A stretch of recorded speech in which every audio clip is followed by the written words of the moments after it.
Good day everybody, welcome back to the channel and welcome back to Build a Nation, the Croatia save with Hadjuk Split. We are continuing this save after a few people who have been watching the series.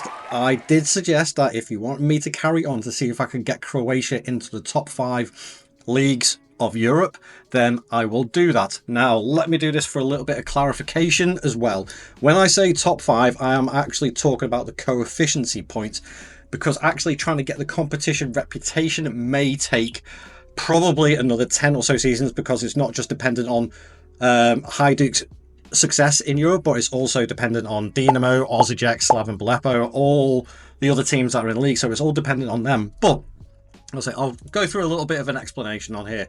So if we go to the profile of the Croatian First League, when we first started this save off, I believe we were about 21st, 22nd in reputation. The coefficiency, I will have to check that, and I'll put something into the video here, and we will have a little look and see how far our progress has gone. But if we have a look at the competition reputation so far, obviously this being the 13th season that I've been in charge of Hadjuk Split, we've had an incredibly successful time, winning league after league after league, just nailing the domestic cups. But the best of all is that we actually won the Champions League unbelievably, and been very consistent in the Champions League as well. So can we keep that ball rolling? I think we can. But as I say, we have a look at this. We are 9th in reputation. We are 3.5 star. Obviously, the Premier League is still top dog out of all of them, and then you have the Spanish, the Italian, the Bundesliga, and the French. We are actually only 0.5 star in reputation off the Dutch leagues, and we are level with the Portuguese and the Turkish, and actually also level with the Belgian, Serbian, and Austrian. So we're there or thereabouts. We're in the top 10. That's great. But if we have a look at the coefficiency side of things, we are absolutely and utterly motoring with that at the moment. We are 7th as it stands. The coefficiency hasn't obviously been sorted out for the 36-37 season, because as you can see, we're only on the 1st of September 2035. But that being said, if we have another successful Champions League run, i.e. getting to maybe the I'm not expecting the final, maybe the quarterfinals, maybe the semis. The semis would be good, because I think that would give the boost that we need to get a few more points, because I am targeting the top 5. I'm looking to dislodge France out of this top 5 in the coefficiency points. If we can get there, that is one hell of a milestone. It really is. But let's go and have a quick look and recap the finances first. We are rich, over 100 million in the bank, still got about 27 million in the transfer budget. But it's come to the point now that the Champions League success, plus the money that we are getting from the Champions League, is not being spent, because I just don't need to spend it. I'm literally only making a couple of signings per transfer window now. If a couple of players go out, they'll get replaced, but I'm not really making any sort of major signing that I need to. But we'll have a look at the transfers anyway. So if we jump into there, transfer history. So going back before the cutoff, there was obviously a couple of arrivals in January, but I went over that on the previous episode.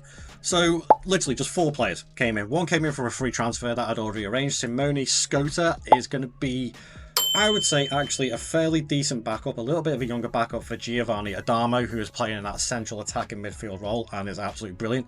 A lot of similar player traits, so I think he's going to be a good backup. He just doesn't have the consistency yet. But for a free transfer, really, really good player. Then I brought in Uli Aiden, a German left back. I wanted to improve the fullbacks a little bit. That was probably the weakest positions I could see in our squad, with the fullback positions. And this guy, he's got the crossing, he's got the dribbling, pretty good tackling, not bad at defensive positioning around the pitch, but he's got the physicals to run up and down the pitch all day long, which is exactly what I want. Next, on the opposite side, Mikkel van den Bosch is a right wing back. He's going to be the backup on that position. May get in, I don't know, but very similar to Uli Aiden. Good physicals, good technicals, reasonable mentals. Needs to work on them a little bit, but he's still got a few years on him. Doesn't like the big matches, but as I say, he's going to be a backup, so I'm not overly worried. I think he's a suitable backup as it is. And then my first choice right back, I've brought in another Croatian, Noah Mikic, and he's coming from Fiorentina. He actually started off at Dinamo Zagreb. Ooh, tasty. Dinamo's ex-Dinamo Zagreb player coming into their arch rivals and is going to continue to win titles for us because our team is that good. We are going to continue to win titles easily. So that's Noah Mikic in. He's come in for 30 million, so he'll be our starting right back. Tactically wise, I haven't changed a thing since the last episode. Winger on the left hand side, wing backs and all that sort of stuff. If we have a look at the pick the best 11 to see who is going to be starting, there's one name I'll come to in a second, even though he is injured. So we have Rodriguez as the goalkeeper, Vistrasil and Bentancur as the two centre backs, Mikic and Aiden, Drosta and Romero, Durdov, Bruno Durdov, chef's kiss, brilliant, Carrasco, chef's kiss again, and Adamo, triple chef's kiss. But this is the biggie. We have a new talent that has come through our youth system, and I've been holding him, but he played a bit last season, but I've been holding him back for this season. Ivan Pjevic.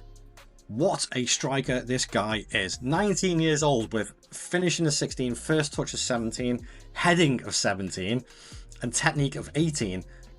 That is amazing for a striker. He doesn't have the teamwork or the vision yet, but he'll work on that. But he has brilliant flair off the ball and composure. Everything that you need in a striker, he has. Plus the physicals are getting better and better. So he's got the good acceleration, reasonable pace, but again, that'll build up as well. But the big thing for me is he's got the consistency as well. As he gets more game time, hopefully he'll get the big game energy in there as well. And he's a resolute wonder kid. As I say, he's come through our youth system. He's played a few games already this season. He's got 3 goals in 5 games in total. Last season, he came off the bench a few times, got a couple of goals. But this season, it's going to be his breakout season. I feel it in my bones. As I say as well, we've already played quite a few games. We are top of the league, not lost a game. Drawn 1, won 5, 16 points. And if we just do a little review from last season as well, that was our unbeaten season. Can we do it again? Can we go 2 seasons unbeaten? That's a huge ask. That really is a huge ask. As scheduling wise, we're just absolutely blitzing it now. We won the UEFA Super Cup in extra time after beating Atalanta, which again is another bit of silverware, another bit of success. The games are coming thick and fast now. So this is going to be the big time.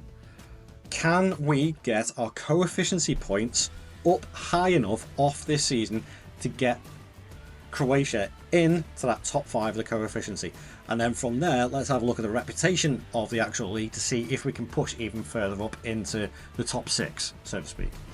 Well, I'm going to simulate the season, roll the highlights, and we'll go and find out and see what happens. I'll see you guys in a few seconds. We rolled into season 13 at a pace.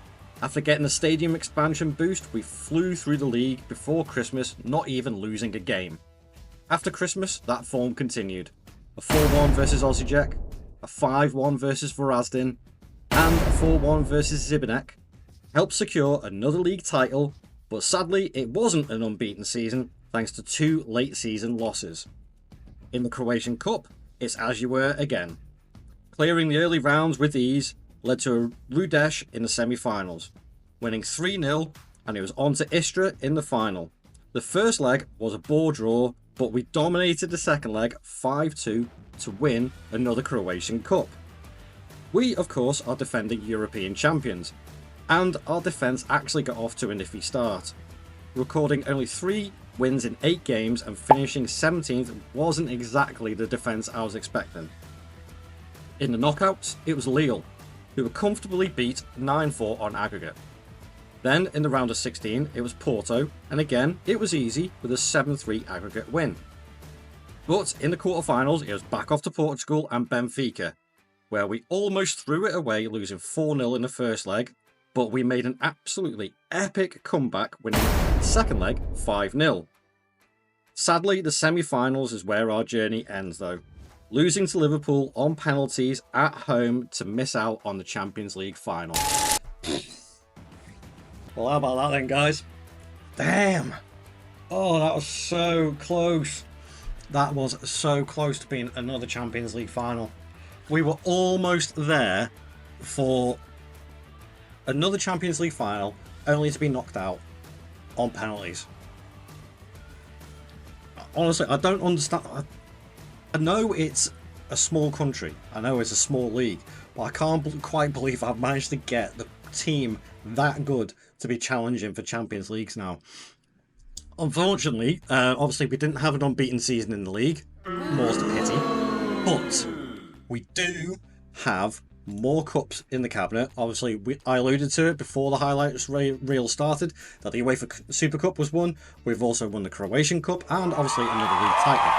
But let's have a little look at our competition reputation. So, competition reputation, I think we haven't moved on that yet, and I may have to revisit that on the next episode, because I'm not entirely sure when the reputation changes or whether it has changed yet. But if we have a look at the co-efficiency points, it seems we're so damn close to getting into another final. 76 points for next season, which means we move up another spot, and we have ousted the Dutch leagues out of there. They're gone. We have got ahead of them, and we're hot on the tails of France. We are close to getting Croatia into the top 5 there. I'm really excited about that. That is excellent work. Really, really is. Squad-wise, let's have a quick look at the goals. Well, Maurizio Carrasco has been our MVP of the season. 27 goals and 20 assists.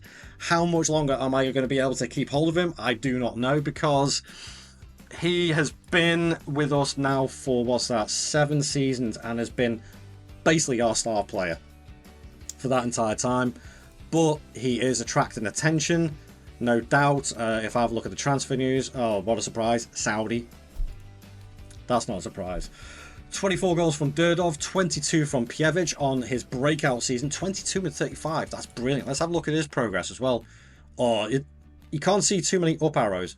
And in fact, what I'll do on the next episode, I'll come back to that and have a look at his training progress and see how much has been going up and down. But there's definitely been a couple of ups. In the vision, the acceleration I've noticed as well, and definitely in the marking and passing, they've improved as well.